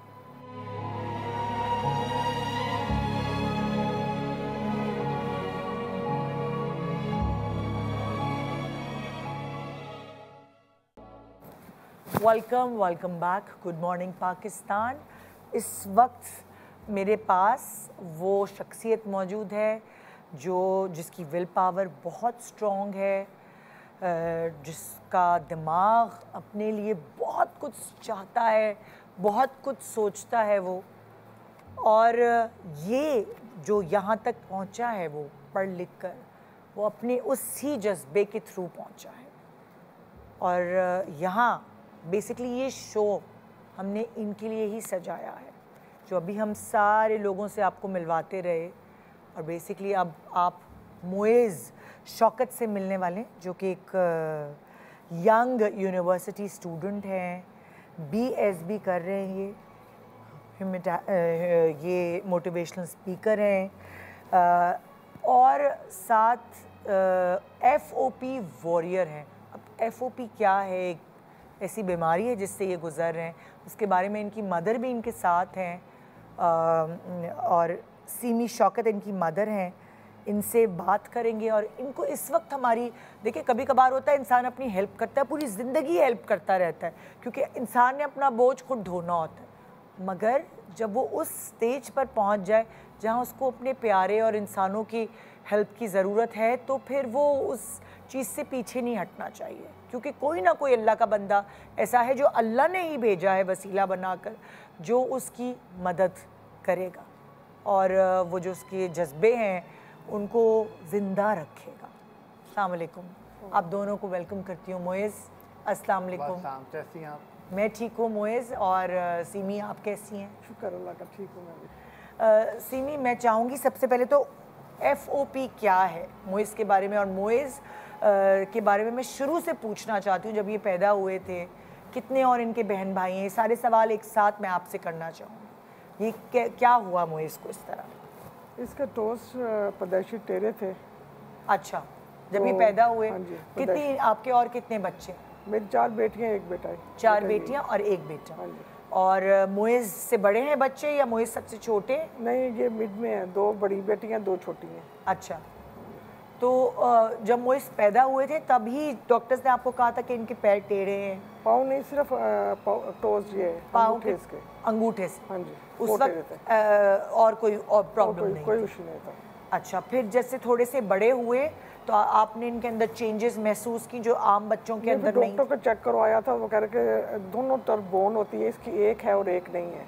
अच्छा, पैर का जो अंगूठा है? हाँ जी, तो आप इसको आम बूट पे ना दें, शूज़, ताकि ये गिरे नहीं। अच्छा, जब से चलने लगा था तो समर आ गया था। अच्छा, तो फिर ये नहीं पहनता था ना। अच्छा, भागता था तो गिर जाता था, फिर यहाँ पे इसके फोरहेड पे चोट लगती थी। अच्छा, और चोट लगते लगते फिर इसको ये मसला बनता गया, ऐसा ऐसा बढ़ता गया इसका। अच्छा, ये मसला बढ़ता गया, जैसे जैसे बड़ा हो रहा था। डॉक्टर्स क्या कह रहे थे कि क्या हो रहा है मोएज़ को? बस उन्होंने बायोप्सी की थी और उन्होंने यही कहा था कि FOP इसको मसला है, इसको ये। क्या FOP क्या बीमारी होती है? ये इसके मसल जो है ना वो हार्ड हो जाते हैं। हाँ, और वो बोन की शक्ल अख्तियार कर लेते हैं। अच्छा। और फिर ये जो ज्वाइंट है वो मूवमेंट नहीं उसकी होती है। ओके, मतलब बॉडी स्टिफ होती जाती है। जो मसल्स हैं वो हमें मूवमेंट में हेल्प करते हैं कि हमारे जॉइंट्स हिले, हम अपने सारे काम खुद कर सकें। लेकिन ये जो बीमारी होती है इसमें जो मसल्स हैं वो हड्डियों की शक्ल इख्तियार कर लेते हैं और स्टिफ हो जाते हैं, जिसकी वजह से आपकी वो फ्लेक्सिबिलिटी नहीं रहती कि आप चल पाएँ या मूव कर पाएँ। सो अभी मोएज़ को ये मतलब लाइक ये सब चीज़ें थीं पहले से, और उसके बावजूद इन्होंने एजुकेशन हासिल की। इनकी एजुकेशन के बारे में 2 साल हुए ये इसका ज़्यादा मसला बन गया, तो ये माशाल्लाह खुद ही जाता था डिफेंस में, A लेवल इसमें किया है। अच्छा, और खुद ही जाता था, खुद ही आता था, माशाल्लाह चलता था। अब ये है कि अब नहीं ये चल सकता। हम थोड़ी सी मोएज़ की वीडियोस भी शेयर कर रहे हैं साथ साथ, कि स्क्रीन पे लोग देख सकते हैं कि मोएज़ ने किस तरह पढ़ाई। तो इनका एडमिशन कराने में आपको कभी कोई प्रॉब्लम इस तरह की फेस? नहीं, माशाल्लाह बिल्कुल ठीक था ये। पढ़ाई वढ़ाई में बहुत अच्छे थे? हाँ जी। और खुद ही होमवर्क सब कुछ खुद कर लेते थे? लिखने विखने में भी प्रॉब्लम इनको नहीं होती? जब O लेवल में इसका ये राइट हैंड जो है ना वो नहीं काम करता था, फिर लेफ्ट से इसने शुरू किया था। अच्छा, फिर लेफ्ट से लिखना शुरू किया, मतलब कि जब राइट ने जवाब दे दिया तो इसने लेफ्ट को खुद आदी किया लिखने को? उन्होंने वो टीचर्स ने कहा था कि बेटा आप इधर सब करें आप। हाँ, तो ये जो एग्जाम वगैरह मोएज़ ने दिए वो कंप्यूटर के थ्रू दिए या? नहीं, कंप्यूटर से नहीं दिए, लिख कर दिए? हाँ जी। ओके। और फिर आगे अब मोएज़ ने अभी तक A लेवल तक एजुकेशन हासिल? हाँ जी, A लेवल इसने कर लिया हुआ। अच्छा, और फिर मोएज़ के क्या ख्वाब थे, क्या सोच रहे थे आगे? बस शौक इसको पढ़ने का बहुत ज़्यादा। जब भी ये स्कूल में भी जब पेन वगैरह होती थी तो प्रिंसिपल कहती थी बेटा आप घर चल जाओ, तो कहता नहीं मैंने घर नहीं जाना, मैंने पढ़ाई करनी है, मैं कुछ बनना चाहता हूँ। हाँ जी। अच्छा मोएज़, अब मैं तुमसे बात करना चाहूँगी। मैं तुम्हारी अम्मा से तुम्हारे बारे में सब पूछ चुकी हूँ। बेसिकली आज हम जमा इसलिए हुए हैं हम सब, और ये प्रोग्राम भी हमने मोइज़ के लिए डिज़ाइन किया है। उसकी रीज़न ये है कि मोइज़ की जो तबीयत है वो थोड़ी इस तरह है कि उसका जो इलाज है वो पाकिस्तान में नहीं मुमकिन, और इसके इलाज के लिए उसे यूएस जाना है, और ज़ाहिर है यूएस जाने के लिए एक रकम है जो हमें सबको मिलकर इकट्ठा करनी है मोइज़ के लिए, कि इसकी ज़िंदगी ये अपने ख्वाब पूरे कर सके, एक नॉर्मल इंसान की तरह ज़िंदगी गुजार सके। सो कुछ थोड़ा सा मुझे आइडिया देंगी कि कितनी ज़रूरत है? मोइज़ से पूछिए, मोइज़ आप बताएंगे, कैलकुलेशन करके मुझे बताओ। जी मैं मुझे जो मेरे यूएस एक्सपर्ट्स हैं उन्होंने मुझे ये बात बताई है कि आप जो है ना हमारे पास आएँ, पहले तो आप जो है कॉम्प्रिहेंसिव मेडिकल एग्जामिनेशन हो जाए, और हम जो FOP के जो ट्रायल्स है वो जो है यूएस में और जो है बहुत से ममालिक में जो है हो रहे हैं। तो उन्होंने मुझे चाहे एक ट्रायल है जिसका नाम है रेजिनेरोन, जो कि बहुत कामयाब जा रहा है अभी। तो उन्होंने मुझे चाहे आप इस ट्रायल में आप जो है पार्टिसिपेट करें, और इसकी जो कॉस्ट आ रही है वो पर ईयर 17 करोड़ रुपीस आ रही है। 70 करोड़ 17 करोड़ जी पाकिस्तानी पड़ रही पीछे आ रही है हाँ। पर ईयर ये जो है कॉस्ट आ रही है। और इन्होंने चाहते आप जो है ना जब तक फाइनेंशियल स्टेबल नहीं ना होते तो आप जो है ना तब तक आप जो है हमारी कंट्री में जो है ना आप नहीं आ सकते, क्योंकि आप नहीं आ सकते, क्योंकि आपको जो है फाइनेंशियल स्टेबल होना पड़ेगा, और ये बहुत बड़ी रकम है। और मैं जो है ना मेरी आप चाहते हैं दिल की ख्वाहिश भी है कि मेरा जो है ना इलाज जल्द से जल्द मेरा इलाज हो, और मैं भी जो है ना अपनी जो है ना ज़िंदगी मज़ीद बेहतर से मैं जो है ना अपनी ज़िंदगी गुजार सकता हूँ। जो मेरे ख्वाब हैं अपनी फैमिली के लिए, इस मुल्क के लिए जो है मेरे ख्वाब है उसको मैं जो है ना मज़ीद पूरा जो है कर सकूँ। तो जो भी इलाज हैं अभी मोइज़ किस कंडीशन से गुजर रहे हैं, क्या कहा है इन्हें डॉक्टर्स ने? सर जो पाकिस्तानी डॉक्टर्स हैं ना उन्होंने चाहे कि हमारे पास जो है ना अगर हम कुछ भी करें ना तो ये बहुत रिस्की है। अच्छा। अभी मेरे जो है स्टमक में पेट ट्यूब जो है डॉक्टर ने इंसर्ट किए, क्योंकि मुझसे जो है ना सॉलिड्स नहीं सवालो जो है ना वो किए जा रहे थे। तो अब वो जो पेट ट्यूब है वो जो है स्टमक में वो जो है टूट गई है, और वो स्टमक में ही अभी पड़ी हुई है। ये तो ये 6 से 8 महीने हो गए स्टमक में अंदर पड़ी है।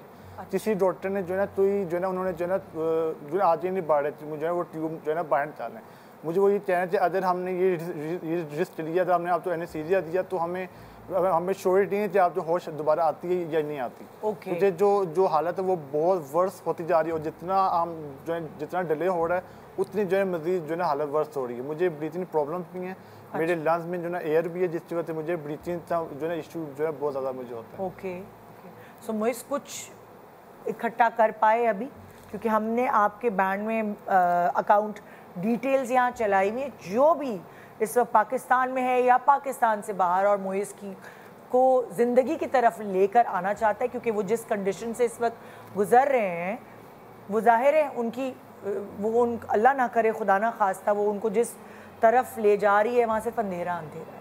तो अगर हम उनको ज़िंदा मतलब अल्लाह ने हमें इतनी हिम्मत दी है कि उनको ज़िंदगी की तरफ हम लेकर आ सकें, तो उसके लिए हमें अपनी तिजोरियाँ खाली करनी पड़ेंगी और हमें पैसे निकालने पड़ेंगे और हमें उनकी हेल्प करनी पड़ेगी कि वो ज़िंदा रह सकें। सबसे पहले तो मुझे सलाम है आपके हौसले को और आपकी वालदा को भी।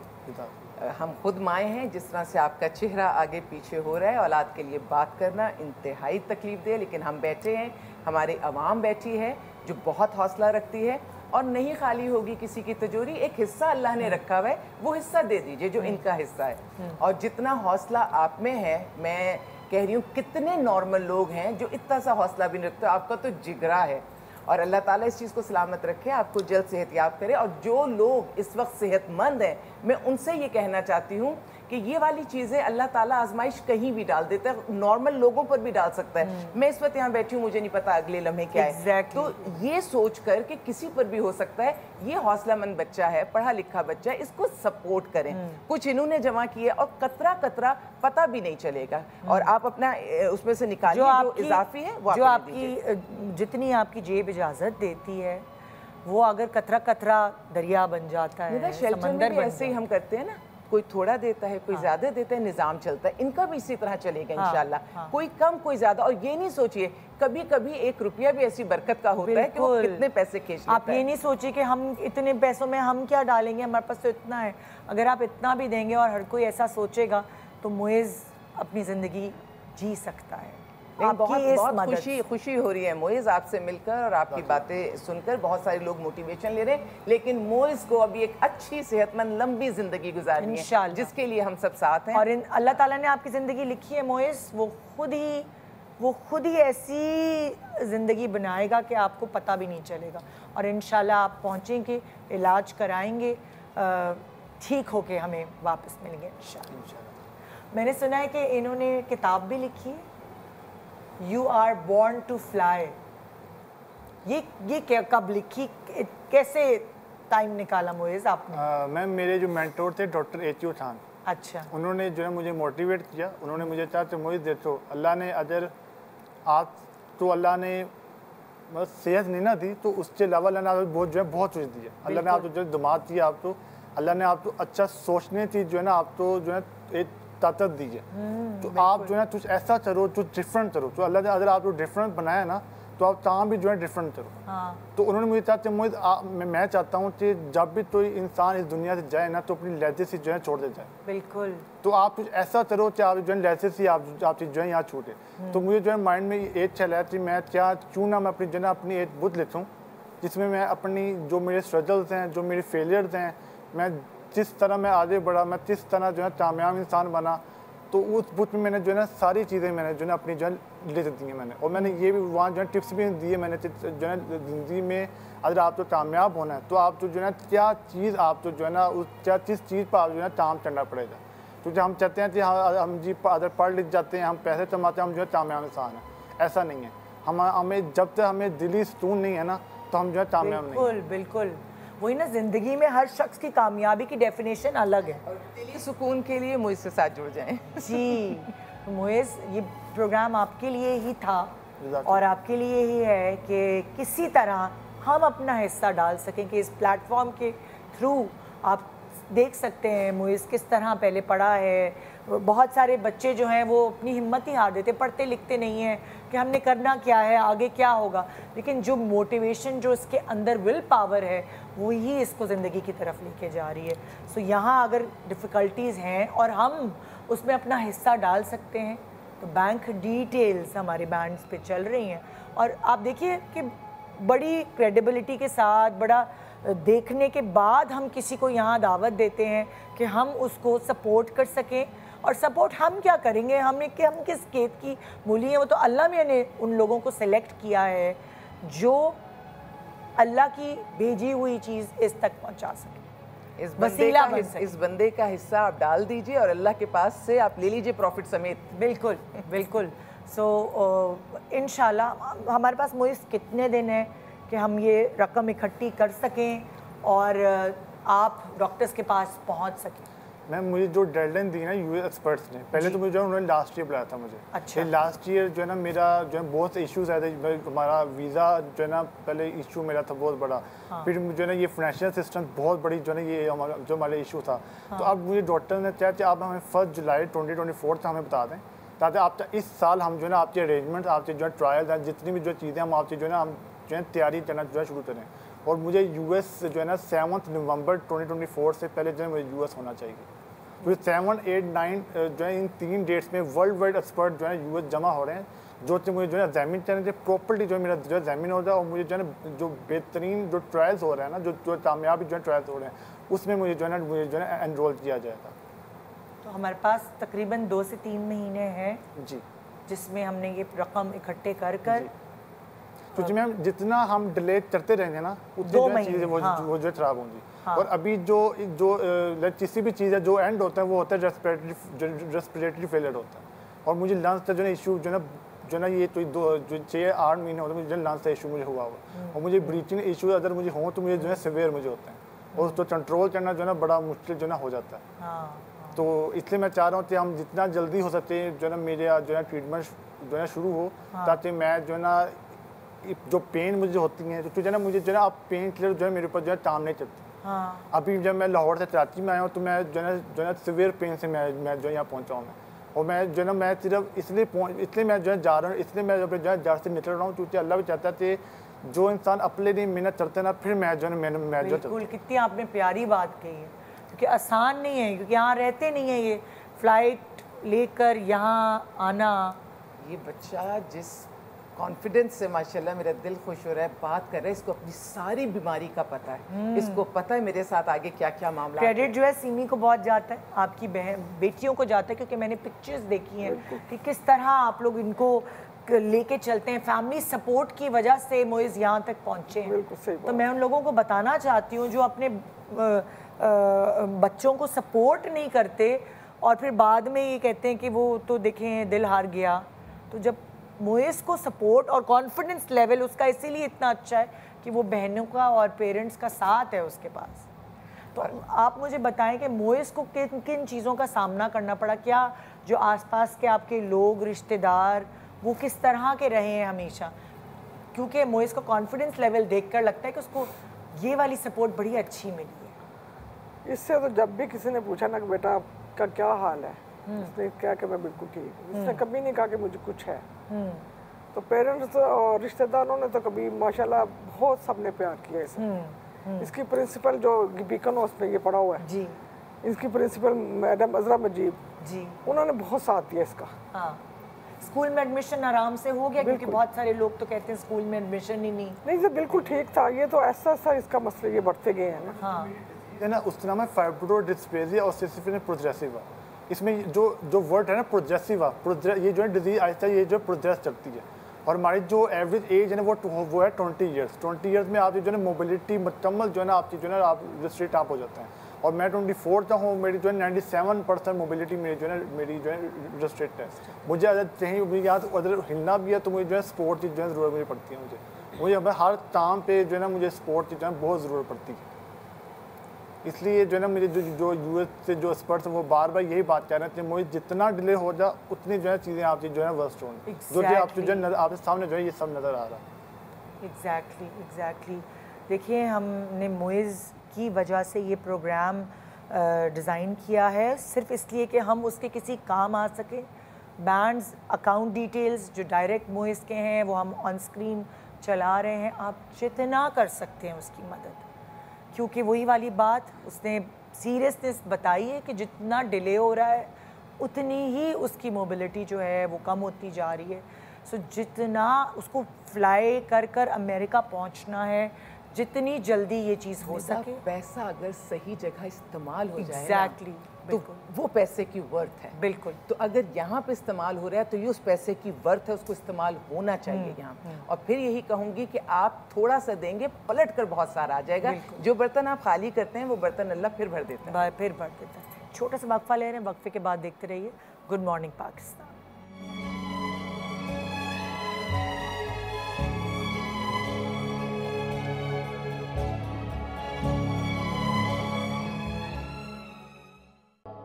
Welcome back, good morning Pakistan. Basically आज हम जमा हुए हैं कि हम मोइज़ के लिए कुछ जो भी हम कर सकते हैं पैसे इकट्ठे करें, और अभी तक वो इतने जमा कर नहीं पाए हैं। सितंबर 2023 से शुरुआत की है और अभी तक उतनी रकम इकट्ठी नहीं हुई। 17 करोड़ रुपए इकट्ठी करनी है ताकि हम इनका इलाज करवाने के लिए इनको यूएस जाना है और उसके लिए ये रकम चाहिए। डॉलर का रेट भी ज़ाहिर है बढ़ गया है और इसीलिए इतने पैसे इकट्ठे करने, और अभी तक इतना कर नहीं पाए हैं। जैसे जैसे वक्त गुजर रहा है वैसे वैसे चांसेस कम होते जा रहे हैं। सो जितनी जल्दी हम रकम इकट्ठी कर सकें तो उसमें ही इनकी बचत होगी और ये अपनी ज़िंदगी की तरफ वापस आ सकेंगे। मेरे पास इस वक्त ज्वाइन इन किया है सैयद उमैर ने, और ब्रेक के दौरान भी हमने इनसे बहुत बातें की। सैयद उमैर जो हैं वो आईटी स्पेशलिस्ट हैं, राइटर हैं, डिज़ाइनर हैं, विजनरी स्पीकर हैं एंड व्हील चेयर मैन्युफैक्चरर हैं। और इनको जो बीमारी है वो मैं तो प्रोनाउंस भी नहीं कर पा रही हूँ कि वो क्या है। ये तो मैं इनसे ही पूछूंगी। बताइए भाई Umair. Thank you Misbah having me on your show. मेरी जो बीमारी है उसको कहते हैं एस्ट्रोजेनेसिस इम्परफेक्टा। लाइक उसमें आपकी बॉडी बोन्स जो हैं बाय बर्थ वो like a chips of peace होती हैं। आपको कोई उठा भी रहा है, आपने वॉशरूम जाना है या आपने कोई भी मूवमेंट ज़रा सी भी आप लेटे हुए हैं, एक साइड चेंज किया आपने, तो बॉडी बोन्स आपकी टूटेंगी। क्या आपकी हड्डियाँ टूट जाती हैं? यस। 25 20-40 फ्रैक्चर्स भी आपकी वन टाइम में होते हैं बॉडी में, वो बहुत पेनफुल होता है। लेकिन बहुत सी रीज़न होती हैं जिसकी वजह से होता है, लेकिन टाइम के साथ साथ साथ साथ साथ after 20 years of my life ये थोड़ा बेटर होना शुरू हुआ। अब 90 अल्हम्दुलिल्लाह 90% तक ये रिकवर हो चुका। इतने ज़्यादा इश्यूज़ नहीं है मुझे, लेकिन वो टाइम मेरे लिए बहुत पेनफुल था। अपनी एजुकेशन को कंप्लीट करना या बाहर जाना, इवन कि वॉशरूम जाना, या मुझे उठाना भी बहुत मुश्किल था उस वक्त। तो ये बहुत पेनफुल टाइम होता है बंदे के लिए इस बीमारी के साथ सरवाइव करना। कैसे आपने पढ़ाई की, कैसे आप इतने माशाल्लाह कामयाब बने कि मैं तो अब आप मैन्युफैक्चर कर रहे हैं वो व्हील चेयर जिस पे आप खुद बैठे हुए हैं। It's made in Pakistan and और ना सिर्फ मैं ये कहूँगी कि इन्होंने ख़ुद तो बनाई है, इन्होंने मोइस के लिए भी व्हील चेयर डिज़ाइन की हुई थी और उनके हिसाब से कस्टमाइज़ थी। अभी मोइस जिस फ़्लाइट में आए हैं उस फ्लाइट वालों ने वो व्हील चेयर तोड़ दी है, और मैं यहाँ अपने प्रोग्राम के तवस्सुत से कहना चाहूँगी कि वो कस्टमाइज मोइस के लिए बनाई गई थी। उन व्हील चेयर वालों को, उन एयरलाइन वालों को चाहिए कि वो व्हील चेयर की जो भी कीमत उस पर आई है डैमेज उनको पे करें, क्योंकि उन्होंने ये तोड़ी है। सो मैं वो उन बेचारों ने इधर उधर वो गए हैं, लेकिन उनको कोई किसी ने नहीं सुनवाई कोई नहीं। हाँ, उन्होंने कहा ये लगेज तो नहीं है, तो लगेज के पैसे होते हैं, इसकी तो हम नहीं दे सकते। अब पैकिंग नहीं है, कुछ इस तरह की बातें बता रहे थे। तो मैं उमैर आपसे पूछना चाहूँगी कि कैसे आपने पढ़ाई की, और जब इतनी सारी चीज़ें कि आप करवट भी लें या बाथरूम भी कोई आपको उठा रहा है लेके जा रहा है तो हड्डियाँ टूट रही हैं, इस तरह आप कैसे अपनी ज़िंदगी से आपने फ़ाइट की है बाकायदा? देखिए मुश्किलात तो होती हैं हर किस्म की, और लेकिन मेन रोल जो होता है ना, टू बी ऑनेस्ट आपकी मदर का बहुत बड़ा रोल होता है आपकी ज़िंदगी में। अगर उनको अवेयरनेस है, उन्हें पता है कि मैंने अपने बच्चे को कैसे ट्रीट करना है और कैसे। आपकी अम्मी एजुकेटेड हैं? जी अल्हम्दुलिल्लाह। अच्छा। तो उन्होंने, आप जानते हैं हमारे यहाँ कोई एजुकेशन इंस्टीट्यूट या कोई ऐसी चीज़ें हैं नहीं जहाँ पे आप एडमिशन लें। नॉर्मल स्कूल में बहुत अप्लाई किया, लेकिन उन्होंने कहा हम आपको तो एडमिशन नहीं दे सकते क्योंकि आप स्पेशल पर्सन हैं और आप डिज़र्व ही नहीं करते नॉर्मल स्कूल में। और इस पर मुझे बहुत होता है, हाउ इज़ पॉसिबल। मैं बात कर रहा हूँ तो आप मुझे कैसे कंसिडर कर सकते हैं मैं स्पेशल पर्सन? आप आईटी स्पेशलिस्ट हैं, दिमाग शायद आपके पास वो है जो एक किसी आम लड़के के पास नहीं। डिफरेंटली एबल हैं, आपके अंदर आपकी अपनी शनाख्त है, आप इंडिविजुअल हैं, अपनी सोच होती है, लेकिन अल्लाह ताला ने आपके लिए बहुत से रास्ते रखे होते हैं। You need to find out पढ़ाई कहाँ की फिर? तो फिर मेरी मदर ने ये सोचा कि बेटर वे है कि मैं आपको टीचर अरेंज कर देती हूँ, वो डेली आपको ट्यूशंस देंगे, आप एडमिशन अप्लाई करें, जाके एग्ज़ाम दे दें। ओके। तो 10 years कंटिन्यूसली वो मुझे घर पे ट्यूशन देते थे। घर पे ट्यूशन होती थी? हर सब्जेक्ट की ट्यूशन? हर सब्जेक्ट घर पे, जो मेरे इंटरेस्ट थे। जी। मैंने ओनली ईयरली जाके एडमिशन था स्कूल में, लेकिन एग्ज़ाम दिया करता, दैट्स इट। ओके। उस तरह फिर मैंने स्कूल जाते नहीं थे पढ़ने के लिए, ट्यूशन घर पे मिलती थी, एग्जाम देने आप स्कूल जाते? जब मेरी प्रिपरेशन हो जाती थी मंथली, 1 year ईयरली एग्ज़ाम मैं देता था, और 6 मंथ 3 मंथ जैसे भी रूल होते हैं स्कूल्स के, वो मैं अपीयर होता था वहाँ। ठीक है, ठीक है। लेकिन आफ्टर 10th ग्रेड फिर टाइम के साथ थोड़ी फैसिलिटीज़ आ गई, इंटरनेट आना शुरू हुआ, फिर मैंने ऑनलाइन क्लासेस शुरू की। ओके। फिर मैंने FSc कंप्लीट किया, उसके बाद मैंने अल्हम्दुलिल्लाह बैचलर्स अपना कंप्लीट किया। लेकिन एजुकेशन जितनी भी है ना मेरी, वो प्राइवेट ही है। ओके। और उसके साथ साथ मेरा एक पैशन डेवलप हुआ, शौक़ था मुझे IT का। ओके। मैंने राउंड अबाउट 6-7 साल वो उसमें अपने स्पेंड किए, मेहनत की। तो अल्हम्दुलिल्लाह मैं 7 साल से एज IT स्पेशलिस्ट काम कर रहा हूँ। मैंने फॉरेन एम्बेसीज के साथ बहुत काम किया, फॉरेन क्लाइंट्स के साथ काम किया, और टू बी ऑनेस्ट यहाँ से जितनी मुझे अप्रिसिएशंस, जितनी मुझे सपोर्ट फॉरेन एम्बेसीज से मिली है, कहीं से भी नहीं मिली। And one of the best thing जो मुझे सीखी अपनी लाइफ से, कि हमारे यहाँ एक इशू है ना कि आपको समझ नहीं आती हाउ टू फैसिलिटेट। आपने स्पेशल पर्सन देखा, मेरे साथ भी बहुत हुआ, वीचे यूज़र देखा, उसको 100 रुपीज़ 20 रुपीज़ पकड़ा के आपने समझा वो बहुत बड़ा आपने काम कर। This is not way to help.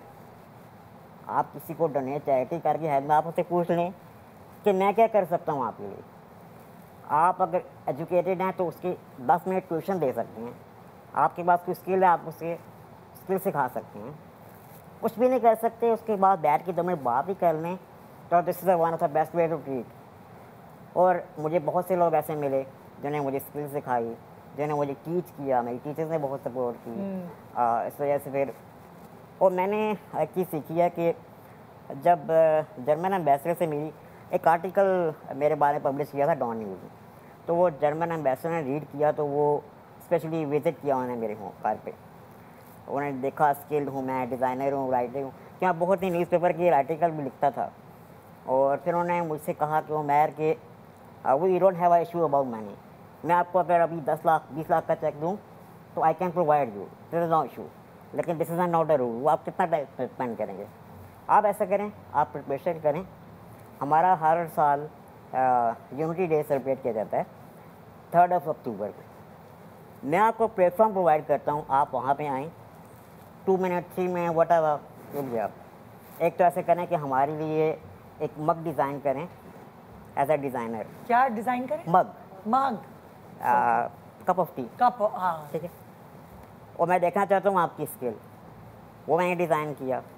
उसके बाद फिर उन्होंने मुझे 3 मिनट प्रोवाइड किए वहाँ पे आके स्पीच डिलीवर करने के लिए। उन्होंने कहा अगर आपके अंदर टैलेंट है तो यहाँ से आपको पूरी दुनिया जानेगी।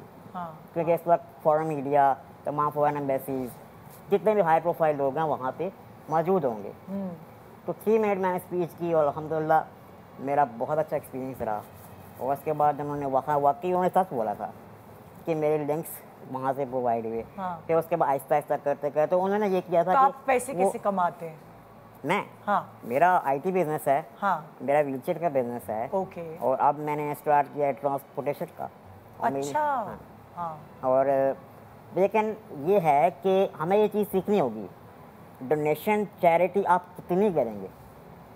आपको अगर कुछ करना है स्पेसिफिक पर्सन के लिए तो इंडिपेंडेंट एंड पावर बना। हाँ, ये ज़रूर है किसी को ज़रूरत है उसके लिए करें। हाँ।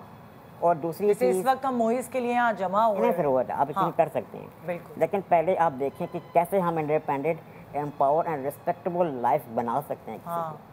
सो टू बी ऑनेस्ट वहाँ से मुझे बहुत ज़्यादा लिंक्स मिले और अल्हम्दुलिल्लाह मैं तमाम IT प्रोजेक्ट जितनी पाकिस्तान पुराना बेसिस काम कर रही हैं तमाम के साथ मैं IT एज IT स्पेशलिस्ट काम कर रहा हूँ। और मुझे बहुत ज़्यादा अप्रिसिएशन मिली उनकी तरफ से, मुझे डिग्रीज और सर्टिफिकेट भी प्रोवाइड किए गए। लेकिन ये मैंने सीखा उनसे।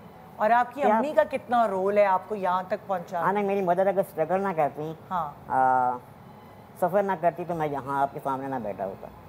ये बहुत इम्पॉसिबल। लोग वेस्टर्न वर्ल्ड के लिए कहते हैं भाई कि वेस्टर्न वर्ल्ड इतना ग्रो क्यों कर रहे हैं। जब आप इंसान की कदर करेंगे, जिंदगी और इंसानियत की कदर करेंगे तो आपने ग्रो करना ही करना है। अल्लाह करे ये सारी चीज़ें हमारा भी हिस्सा है, हमारे तो दीन का भी हिस्सा है। अल्लाह करे। लेकिन उन्होंने मुझे सिखाया है कि आप कैसे किसी को प्रमोट या हेल्प कर सकते हैं। अगर टू बी ऑनेस्ट वहाँ पे मुझे मिला है चांस तो मैंने उनसे बहुत कुछ सीखा। फिर उन्होंने मुझे सिखाया कि आपके पास जो भी है ना उस आपको शेयर कर रहे हैं, जब आप सीखेंगे ना तो अल्लाह ताला आपको बहुत कुछ और देगा। बिल्कुल। मेरे पास मैं व्हीलचेयर मैन्युफैक्चरिंग हमने स्टार्ट की और हमारे यहाँ एक मिसकॉन्सेप्शन है हमें सिद्धा कि समझ नहीं आती किसी को, one size not fit for all. एक ही तरह की व्हीलचेयर आप नहीं किसी को प्रोवाइड कर सकते।